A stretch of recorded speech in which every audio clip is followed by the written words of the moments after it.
Welcome back to Under Par Acres. For the next few weeks, I'm going to be working really hard to get our yard looking beautiful by next spring, and the goal is to have our backyard golf hole looking perfect come Augusta time.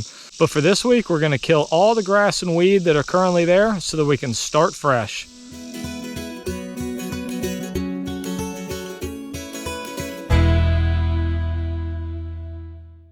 A lot of hard work is starting to come together quickly, and with the house getting closer to move-in ready, I've got to get to work to get seed in the ground. A couple of weeks ago I gassed all around the putting green, but now I've got to get to work doing that in the rest of the field so I can get ready to till it up and add seed. Before I spray the field, I need to cut it down a little bit, so last week I got the bush hog out and got started cutting a couple of sections. I was able to mow all around the putting green, however I could not get into the marshy pond area as it was still too wet from recent rains. So I came back this week to finish the job so I could get the sprayer out soon and get started killing all this pasture grass and weeds. My goal for when we live here is to have lush green grass growing, and I'm going to use a contractor mix which is 70% fescue and 30% rye. The rye mix should help make the grass look really good this fall, and then the fescue will take over in the spring, and that's what we'll go with from here on out. And once I'm finished spraying the current grass and weeds, I'm going to work really hard to smooth out the ground so that I can have an easier ride on my zero-turn mower and hopefully start to mow stripes in the yard next year.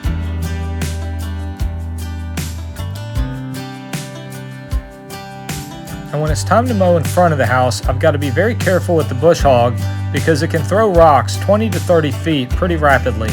But it's not really rocks that I'm concerned with, but rather the fact that I usually hit about 2 or 3 golf balls when I'm cutting, and the last thing I want to do now is throw a Titleist through our brand new windows.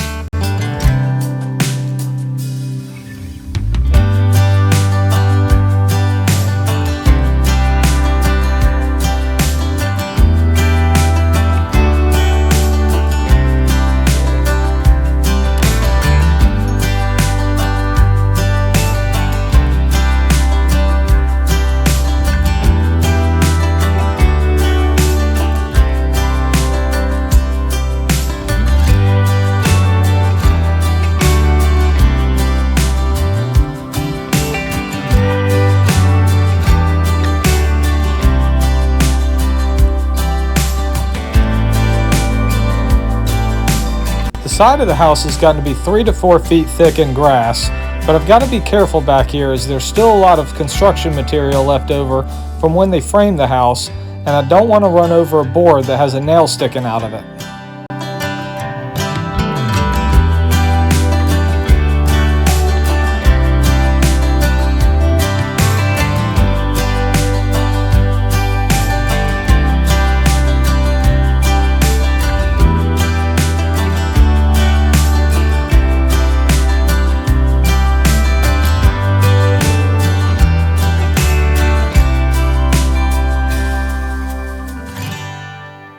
And after a few days in a row of hot sun, I was able to get in that marshy pond area and get it mowed.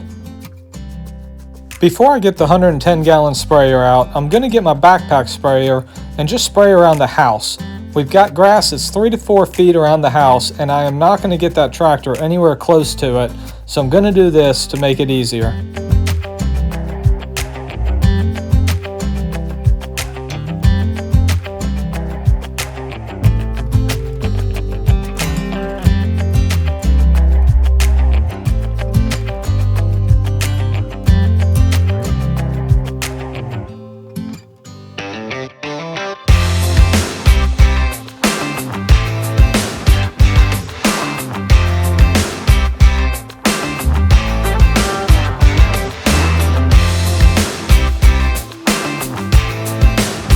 I'm also spraying more spots around the putting green as I want to keep the tractor as far away from that as possible. And once finished, it's time to take the bush hog off the tractor and then go get the 110-gallon sprayer on. The sprayer is by far the hardest attachment I have to get hooked up by myself, and I did a much better job this time. However, it still took about 15 to 20 minutes before I had it ready to go.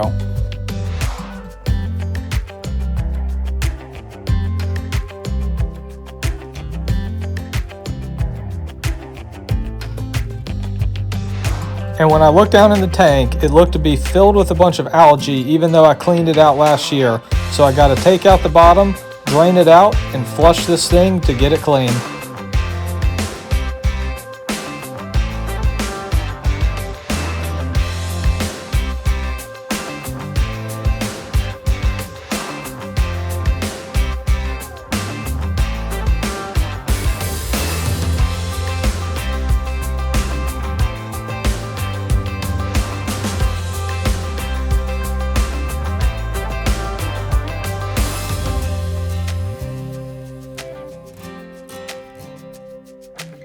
Next up, I'm going to fill the tank all the way up to 100 gallons, and then I'm going to pour in the weed killer.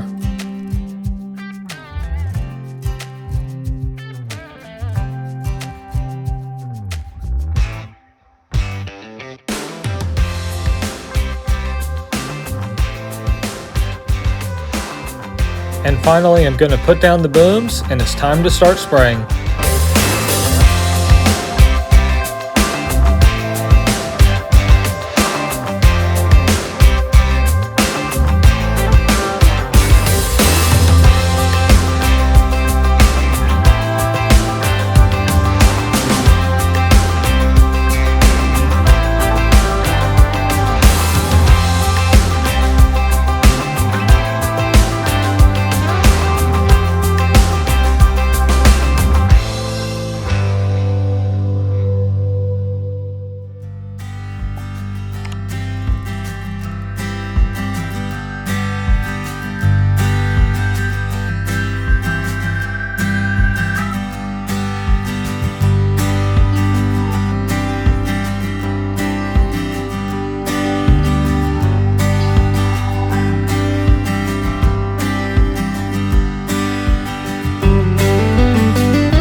While I've got the sprayer set up, I'm going to go ahead and spray the back of our driving range so that we'll be ready to build a new grass tee box soon.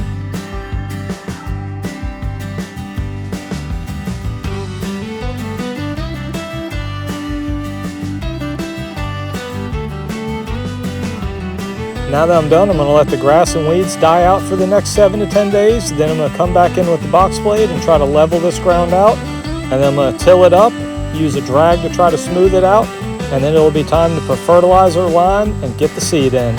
Thanks as always for watching, and we will see you soon.